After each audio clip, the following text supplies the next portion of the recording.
Nós perdemos o 1 e o 2. Todos os 4 motores de um avião indo para uma região suburbana dos Estados Unidos param de funcionar. É preciso poucas coisas para fazer um motor funcionar, e uma delas é combustível. Pessoal, nós vamos evacuar o avião. Fiquem calmos. No Japão, um avião pega fogo com todos os 165 passageiros e tripulantes ainda a bordo. A única situação na qual você tem combustível demais num avião é quando ele está em chamas. Acabamos de perder o motor. Tenha calma. E a tripulação de um 737 é obrigada a fazer um pouso forçado na selva amazônica. Tem alguma coisa de muito errada aqui. 3 acidentes misteriosos fazem investigadores buscar provas. Será possível que essas tragédias todas tenham a mesma causa?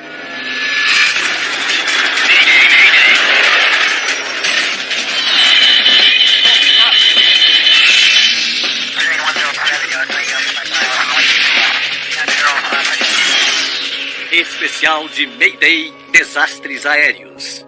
Esta é uma história real baseada em relatórios oficiais e relatos de testemunhas. Pouso de emergência na floresta amazônica. O voo 173 da United Airlines está a 35 quilômetros do Aeroporto Internacional de Portland. 28 de dezembro de 1978. Os 189 passageiros a bordo estão voltando para casa depois do Natal. United 173 pede autorização para uma aproximação 28 esquerda agora. O comandante Malbourne McBroom, um veterano da Segunda Guerra Mundial, é um dos pilotos mais experientes da United. O copiloto Rod Beebe tem mais de 5.000 horas de experiência em voo. O engenheiro de voo Forrest Mendenhall é o terceiro membro da tripulação. Certo. Sua tarefa é monitorar os motores do DC-8. O voo partiu de Nova York com uma escala em Denver. United 173 Heavy. Muito bem, ir para 010 para a pista 28 à esquerda. O controlador de tráfego aéreo, Ed Kingray, libera o voo 173 para pousar. De repente, um alarme dispara na cabine. Estamos perdendo o motor. Ele parou. Vamos perder o 3 em 1 minuto. 2 dos 4 motores do avião param de funcionar. Tem que continuar, Frost. Sim, senhor. O engenheiro se esforça para manter os 2 últimos motores funcionando. A que distância nós estamos? Acredito que eu disse a ele 18 milhas aéreas, que incluía a perna base até a reta final e a curva para a reta final até a cabeceira da pista. Nós perdemos o 1 e o 2.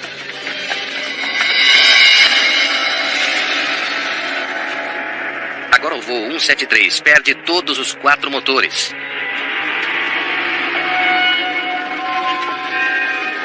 Com o avião descendo a mais de 900 metros por minuto, o comandante McBroom faz um cálculo horrível.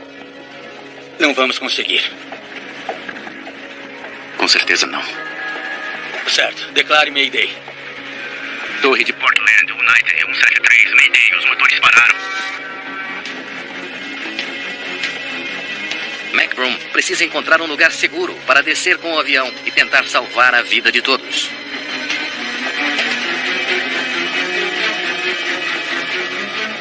Dava para ver ele vindo do sul, com as luzes de navegação piscando. Dava para ver que estava bem embaixo.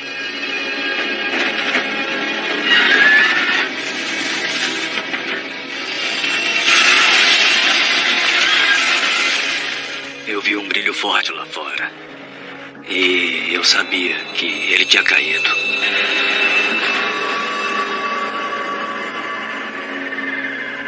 O DC-8 fez um pouso forçado num bairro arborizado em Portland, Oregon. 8 passageiros e 2 membros da tripulação morrem.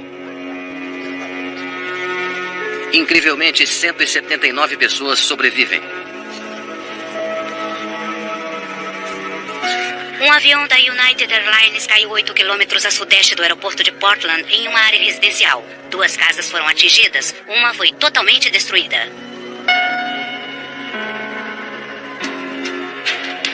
Na manhã seguinte, investigadores do Conselho Nacional de Segurança nos Transportes, NTSB, já estão no local. Um dos membros da equipe é o especialista em fatores humanos, Alan Deal. Quando vi que tinha chegado bem perto dos prédios de apartamentos, me dei conta de que poderia ter sido um dos piores acidentes da história.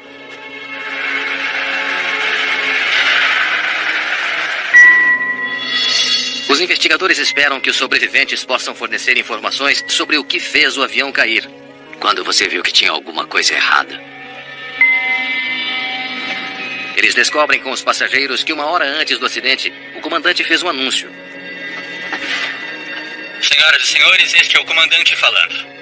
A tripulação estava tendo problemas com o trem de pouso. Não temos certeza se está funcionando corretamente, então faremos umas verificações de rotina. Mas uma coisa não faz sentido para Deal. Como um problema de trem de pouso faz um avião cair?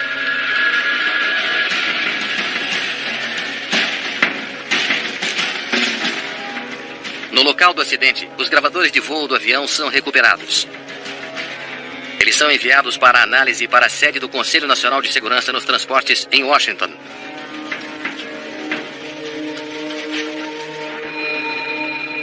Enquanto esperam os dados do voo, os investigadores continuam a falar com testemunhas, incluindo Ed Kingray, o controlador que cuidou da aproximação do voo 173. Eu os liberei para uma aproximação para a pista 28.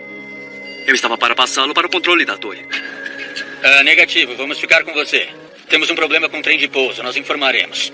Ele disse que ficaria comigo e que tinha algum tipo de alerta do trem de pouso.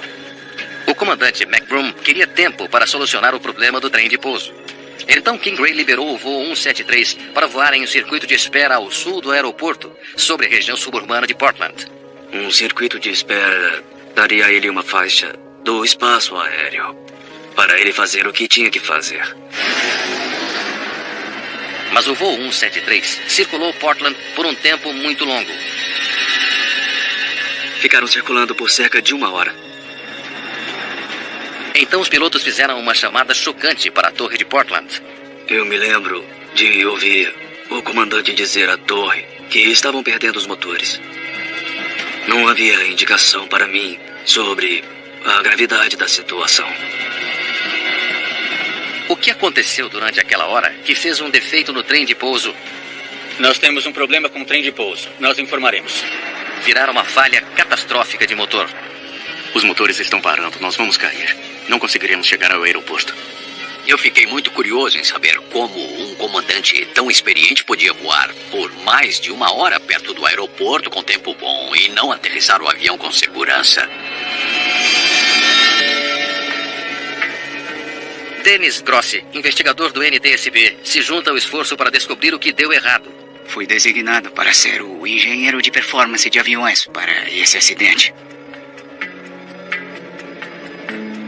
Certo, então vamos lá. Se houve algum defeito, ele espera que o gravador de voz da cabine mostre a conversa entre os pilotos. Senhoras e senhores, este é o comandante falando. A gravação começa 30 minutos antes do acidente, enquanto os pilotos circulam sobre Portland. Aqui é só esta luz de alerta que está ligada. Eles ouvem o engenheiro de voo sair da cabine para ver o problema no trem de pouso.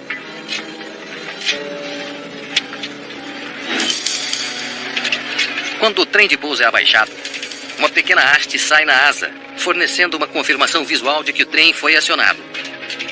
O comandante pode pedir ao engenheiro de voo para verificar os indicadores mecânicos dos trens de pouso. Com licença, posso olhar por essa janela? Ele poderia dar uma olhada nas hastes que sobem e descem e ver se os trens de pouso estavam estendidos e se estavam travados. Como está o trem de pouso principal? Os dois estão abaixados e travados. Mesmo com o relatório do engenheiro, o comandante McBroom ainda parece preocupado. Tem esse item que não verificamos. O sinal de alerta do trem de pouso. Certo. Certo. Normalmente, quando temos esse problema da luz do trem de pouso não acender, é só uma lâmpada ou algum circuito pequeno. Parece que um pequeno problema elétrico se tornou uma grande distração para o comandante McBroom. Mas isso ainda não explica por que todos os 4 motores pararam. Então os investigadores fazem uma descoberta chocante. Estamos perdendo o motor. Está parando. Por quê? combustível.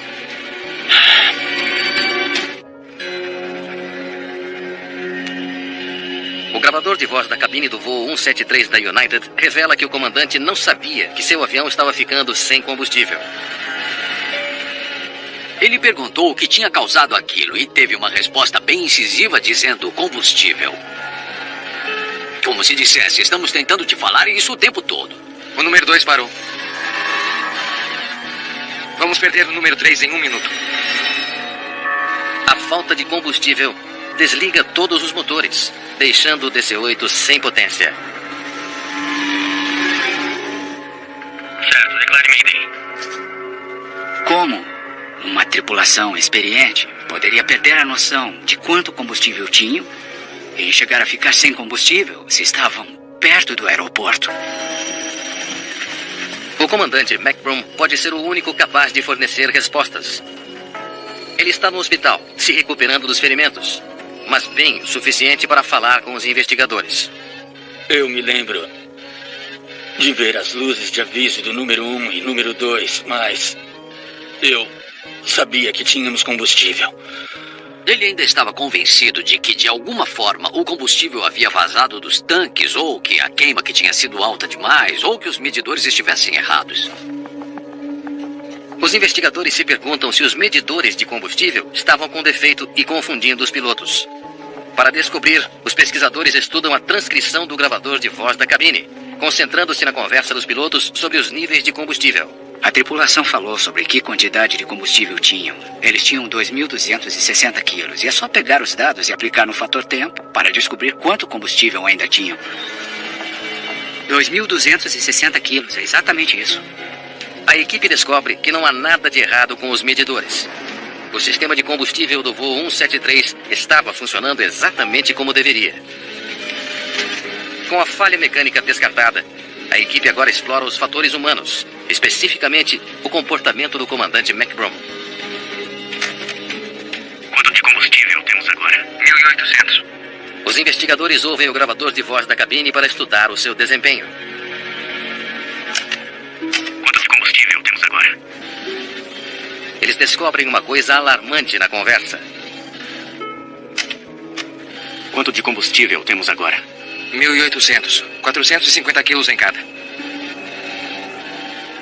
O copiloto e o engenheiro estavam bem cientes da situação do combustível. Os colegas de tripulação tentaram alertá-lo mais de uma vez sobre a situação do combustível, mas McBroom ficou focado no trem de pouso quebrado. Tem esse item que não verificamos. O sinal de alerta do trem de pouso. Certo. Certo.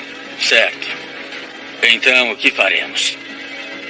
Naquela época, ao voar com um comandante muito antigo, seria muito difícil questioná-lo sobre uma questão como combustível.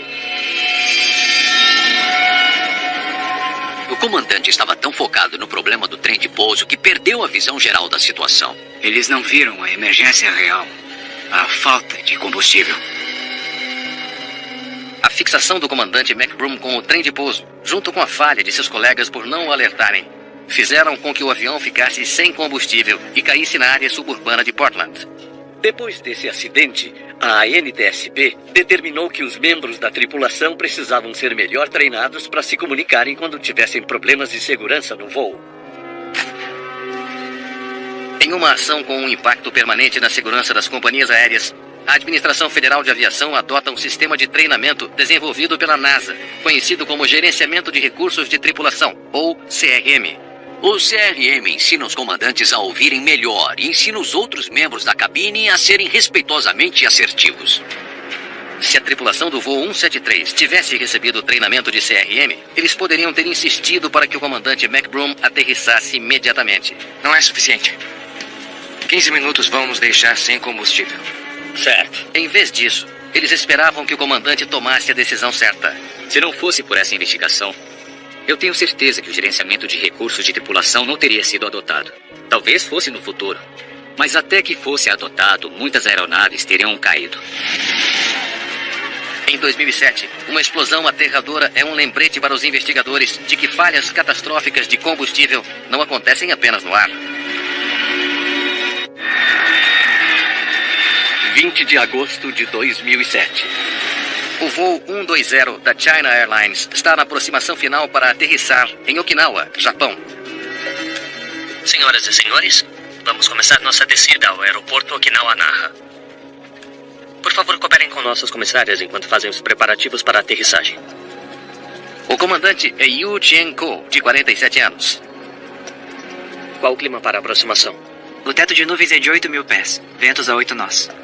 O copiloto é Tseng Ta-wei, de 26 anos. Os dois pilotos têm somados mais de 8.500 horas de experiência de voo. Esta manhã, há 157 passageiros e 8 tripulantes a bordo. Por favor, levante a bandeja e afivele o cinto de segurança. Está bem.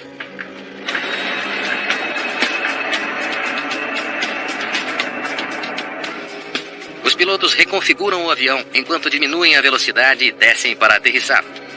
Vamos colocar os flaps em 25. Flaps 25. Eles acionam os flaps no bordo de fuga das asas, junto com os sleds no bordo de ataque. Esses dispositivos mantêm o avião no ar em velocidades mais baixas.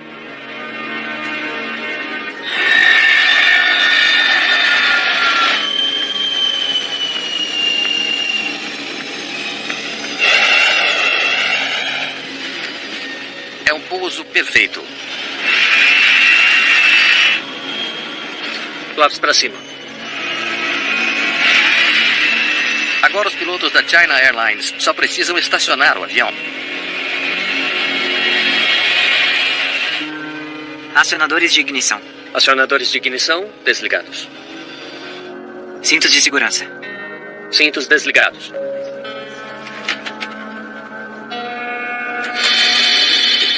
Então uma passageira percebe que alguma coisa não está certa. Mas o que é isso? Ei, o que é isso? O que está acontecendo? Bem quando achavam que haviam estacionado em segurança, Cabine só. Há fogo no motor número 2. uma chamada de rádio os alerta sobre um incêndio no motor direito. Areste 120. Já chamamos um caminhão de bombeiro. Fiquem no aguardo. O avião está pegando fogo! Tripulação, preparem-se para a evacuação. Preparem-se para a evacuação. Em minutos, o fogo engole as duas asas. Sem empurrar, sem empurrar! As comissárias de bordo trabalham para evacuar os passageiros o mais rápido possível. O avião pode explodir a qualquer momento. Comandante, todos os passageiros já saíram. Vocês são os últimos. Mas pode ser tarde demais para os pilotos. A fumaça espessa invade a cabine. Então eles terão que escapar através de uma pequena janela. Você primeiro. Sim, senhor.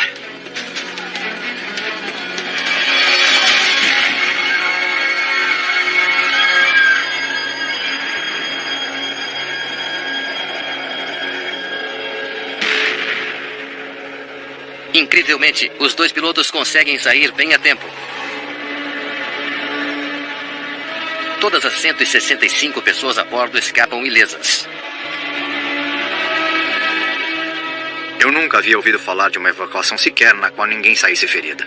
Tirar tantas pessoas em uma situação tão crítica, em um período tão curto de tempo, sem ferimentos, foi um milagre. É muito raro um avião pegar fogo nessa fase do voo.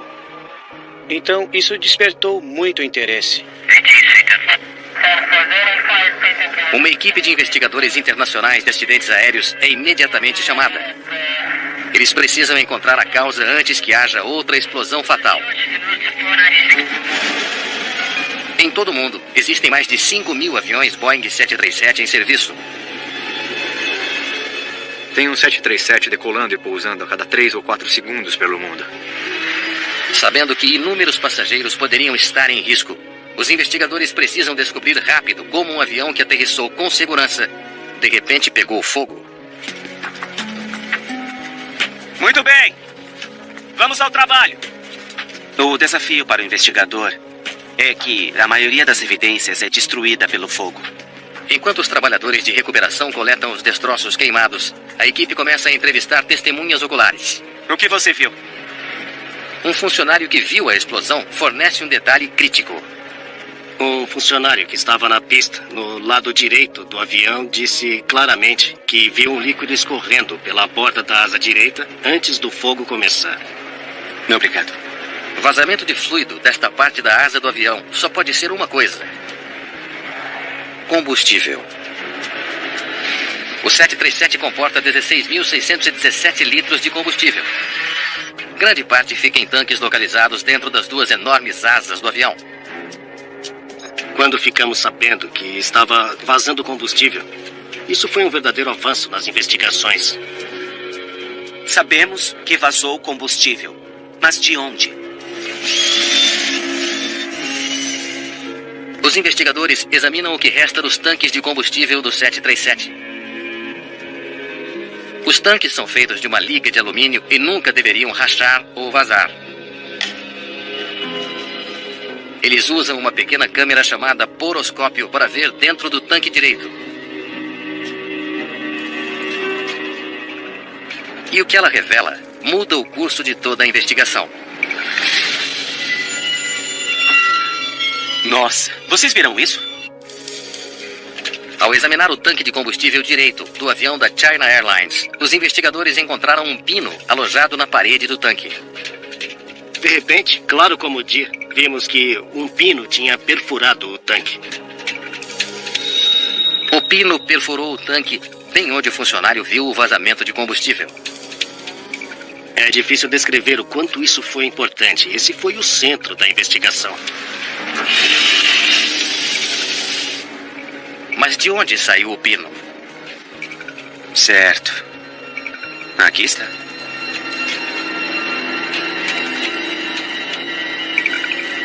Os investigadores comparam a peça aos esquemas da estrutura da asa do 737 para descobrir exatamente de onde veio.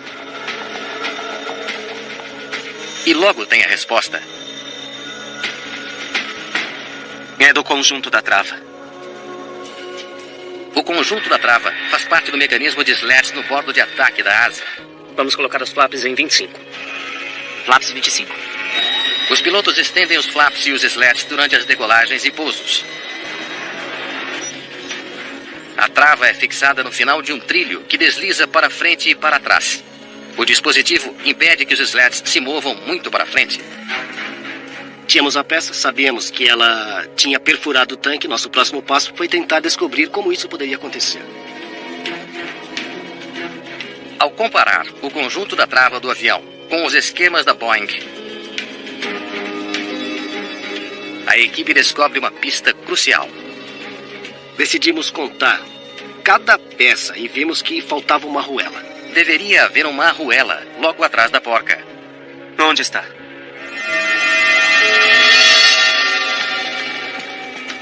Poderia uma simples arruela ter tido um papel tão crítico no acidente? Muito bem. Agora vamos testar sem a arruela. A equipe faz testes com o pino suspeito do voo 120 para ver como ele funciona sem a arruela.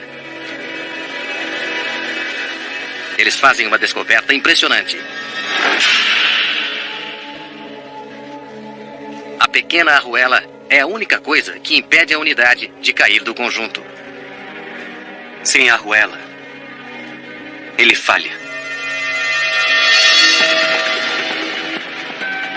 Os investigadores precisam descobrir como a arruela poderia ter sumido. Nós fomos a China Airlines pedir que demonstrassem como é feito o serviço de manutenção. Às vezes os registros de manutenção não contam a história real. Eles descobrem que haviam pedido um conserto da peça algumas semanas antes do acidente. Um mecânico demonstra como ele realizou o reparo. Depois de aplicar a cola, é só pegar e colocar no lugar. Mas alcançar o local onde a trava é instalada é um desafio. Dá pra imaginar você debaixo da asa sem conseguir ver.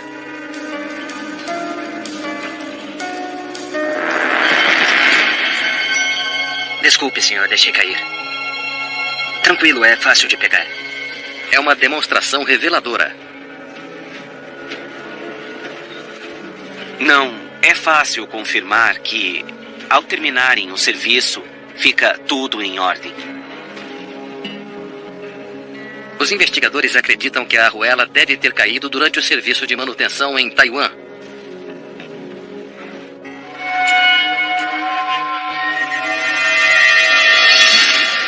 A sequência de eventos que levaram ao incêndio devastador do combustível em Okinawa fica finalmente clara. 6 semanas depois do reparo com a falha da trava, Por favor, cooperem com nossas comissárias enquanto fazem os preparativos para a aterrissagem. uma descida em Okinawa exige que os pilotos usem os flaps e os slats, como de costume.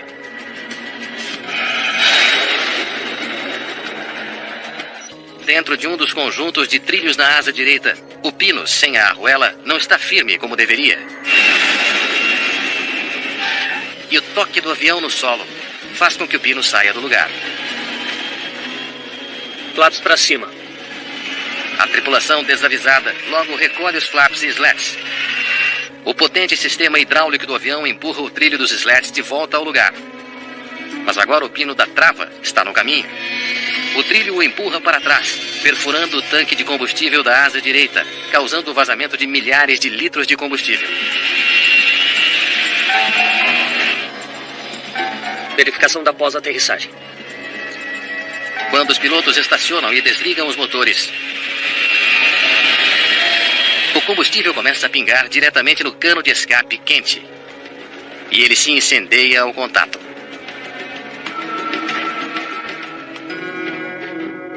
Com a explosão do avião da China Airlines, autoridades de aviação de todo o mundo pedem uma inspeção de toda a frota de 737. Apenas nos Estados Unidos, 21 aviões estavam para ter o mesmo defeito, todos com o risco de vazamento de combustível e incêndio catastróficos. A Boeing toma medidas imediatas. Eles redesenham o mecanismo da trava e cuidam para que uma peça aprimorada seja instalada em todos os aviões.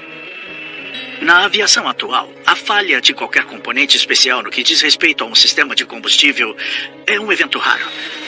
Mas você tem uma chance melhor de sobreviver se tiver num evento catastrófico no solo. Mas à medida que o avião sobe, o mesmo acontece com o nível de risco. No Brasil, investigadores descobrem outro problema fatal quando uma desastrosa falha de combustível faz um avião cair na selva amazônica. 3 de setembro de 1989. O Brasil, no final dos anos 80, é um país em transição. Cidades em desenvolvimento estão espalhadas pela densa floresta amazônica. Em Marabá, a tripulação do voo 254 da Varig se prepara para decolar. Verificação externa concluída. Há 48 passageiros a bordo. O voo 254 tem 1 hora de duração da cidade de Marabá até Belém, perto da foz do rio Amazonas. A tripulação insere os dados do trajeto para guiá-los até seu destino. É isso aí.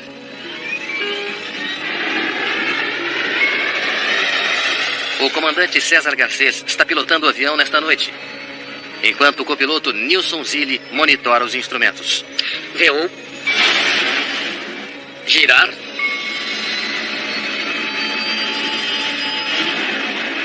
O Boeing 737 sobe até a altitude de cruzeiro.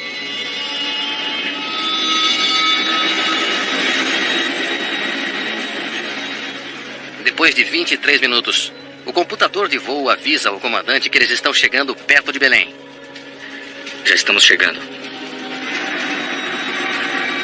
Torre de Belém, Varig 254, solicitando descida. Torre de Belém, Varig 254. Torre de Belém, na escuta. Estranhamente, eles não têm resposta da torre. Deixa eu tentar. Torre de Belém, Varig 254. Que estranho. O quê? Não estamos pegando a estação deles também. Os aeroportos têm estações com sistemas de radionavegação por VHF, chamados VOR. Seu sinal guia os aviões que chegam até a pista. Eu vou ligar para a torre na HF. O comandante muda para alta frequência no rádio e tenta fazer contato novamente. Torre de Belém, Varig 254. Felizmente, sua estratégia funciona. Varig 254, Torre de Belém. Prossiga.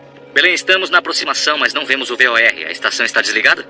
Negativo, 254. Parece que o problema vem daí.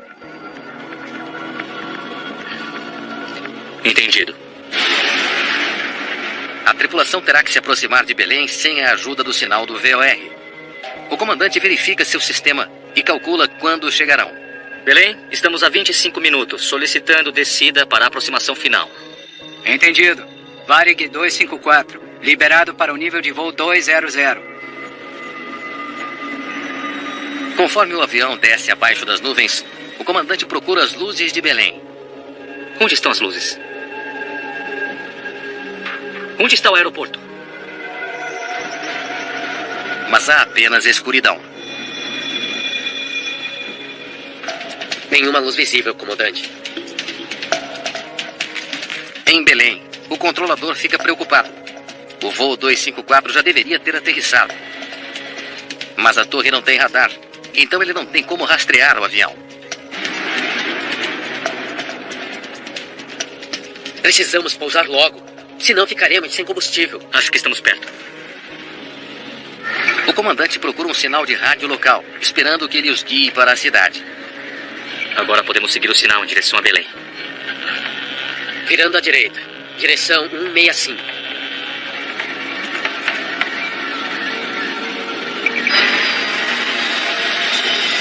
Depois de 2h30 de voo, o comandante está confiante de que agora está no curso certo. Agora sim. Estamos sobre o rio Amazonas. Belém fica perto da foz do rio Amazonas. Os pilotos devem chegar até a cidade seguindo o rio. Mas segundos depois... É o alerta de combustível. O voo 254 está ficando sem combustível. Os pilotos de repente percebem que não conseguiram chegar até Belém. Flaps em 2. Temos que fazer uma descida controlada. Eles terão que fazer um pouso forçado na densa floresta amazônica. Acabamos de perder o motor. Fique calmo. Eu vou pousar o avião. E agora perdemos o outro. O inevitável impacto está a apenas a alguns segundos de distância. Eu só preciso colocar o avião no chão. Com muita calma.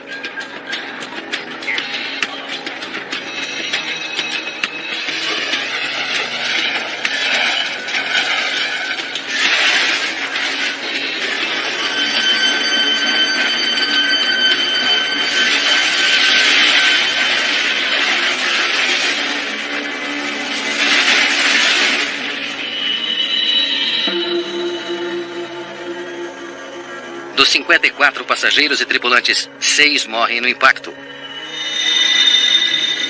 Muitos estão gravemente feridos, incluindo o copiloto Nilson Zilli. O comandante cuida dos feridos, enquanto esperam para serem resgatados.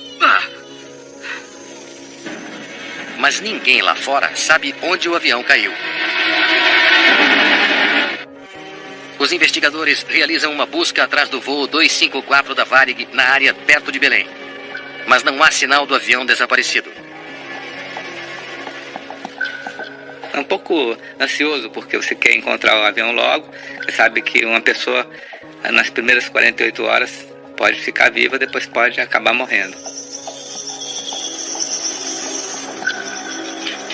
Depois de 2 noites na selva, um pequeno grupo sai em busca de ajuda.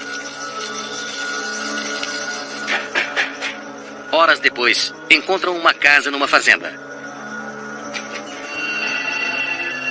Acharam sobreviventes. Então é uma espécie assim de um alívio que a situação não é tão ruim, pressa de chegar para começar a trabalhar logo. Onde diz que eles estão? O local do acidente está bem longe de Belém. Caiu aqui, não é? Os destroços do voo 254 estão na selva amazônica a quase 1.100 quilômetros de distância. Como eles foram parar lá? Foi por isso que não acharam o sinal da estação. Estavam muito longe do destino. Em poucas horas, militares brasileiros chegam ao local do acidente do voo Varig 254. Eles encontram 43 sobreviventes. 5 pessoas morreram esperando o resgate, e outra morre logo depois. Logo depois dos esforços de resgate, há um grande avanço: a descoberta dos 2 gravadores de voo do avião. Os investigadores esperam que eles revelem por que o voo 254 estava tão fora do curso. A gente realmente confiou nos 2 sistemas de registro de bordo e porque os pilotos estavam vivos, então a gente tinha certeza de que era muito fácil chegar a uma conclusão. Mas quando os investigadores revisam os dados do voo, isso cria uma imagem confusa.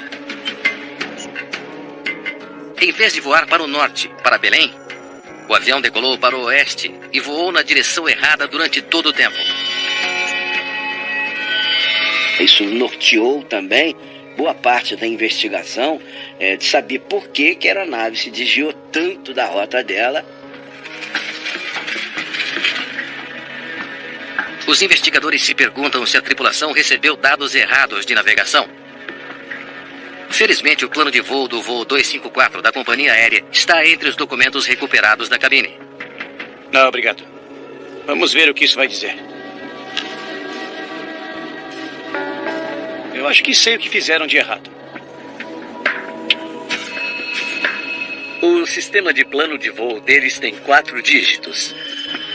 Isso é muito incomum, porque quase sempre tem apenas 3 números. O número 0270 era para significar 27,0 graus. Quando olhamos aquilo ali, vimos da possibilidade de que, em vez dele colocar 027, que era para Belém, ele tivesse colocado 270. O comandante leu como 270 graus, ou oeste. Então, em vez de voar para o nordeste... Eles foram para o oeste. Seguiram 270. Ele incediu a direção errada. E voaram por mais de 3 horas na direção errada. Os investigadores suspeitam que o avião ficou sem combustível, obrigando a tripulação a fazer um pouso forçado na selva amazônica.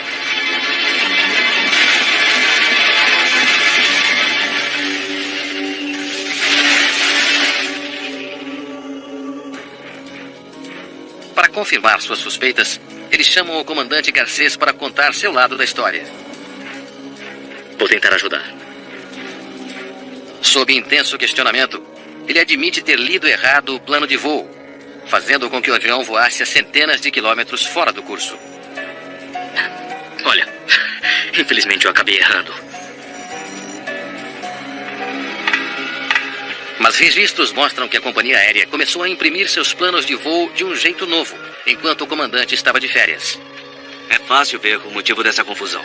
A partir dali, a causa, quer dizer, a situação básica para o acidente estava determinada. Mas o copiloto também foi obrigado a inserir a direção do plano de voo.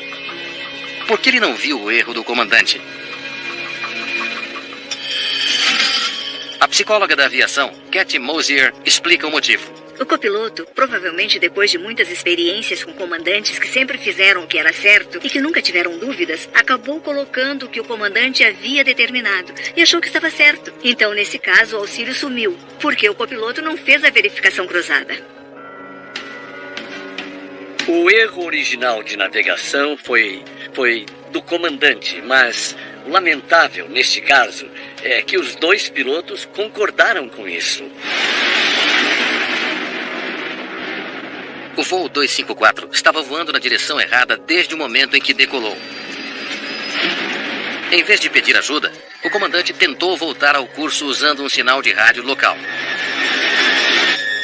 Ele achou que tinha encontrado a estação de Belém, mas em vez disso, pegou um sinal na direção oposta, o que os levou para ainda mais longe de seu destino. O orgulho dele impediu de dizer para o colega: cara, eu tô frito, me ajuda. E aí teria sido outro comportamento. Ao escanear o radar, A tripulação achou que estava vendo o rio Amazonas, que os levaria até Belém. Mas o rio que eles viram era o Xingu, quase 1000 quilômetros a sudoeste de Belém. Como puderam ficar tão confusos por tanto tempo? Eu acho que estamos perto. Os investigadores concluem que a tripulação estava presa ao que é conhecido como viés de confirmação. A tendência de favorecer informações que confirmam alguma coisa em que já acreditamos. Quando eu vi o rio, eu tive certeza de que estávamos perto de Belém. Isso serve para mostrar que qualquer um pode cair em armadilhas de decisão. E até especialistas precisam estar sempre alertas. O relatório do acidente culpa os 2 pilotos pelas ações que levaram o avião com 54 pessoas a bordo a ficar sem combustível e cair na selva. Depois da queda do voo Varig 254, a companhia aérea muda seus planos de voo para que a casa decimal fique claramente marcada. Eles também melhoram o treinamento de pilotos. O Sistema Nacional de Radares do Brasil é modernizado e expandido para cobrir o país todo, tornando menos provável que um avião desapareça. O gerenciamento de combustível em voo é responsabilidade dos pilotos na cabine. Mas você pode ter esses mesmos erros humanos em solo. O que existe de comum entre esses 3 acidentes é o fator humano. É a responsabilidade de não apenas ter o conhecimento do que você está fazendo, mas um entendimento fundamental para que você possa aplicá-lo adequadamente.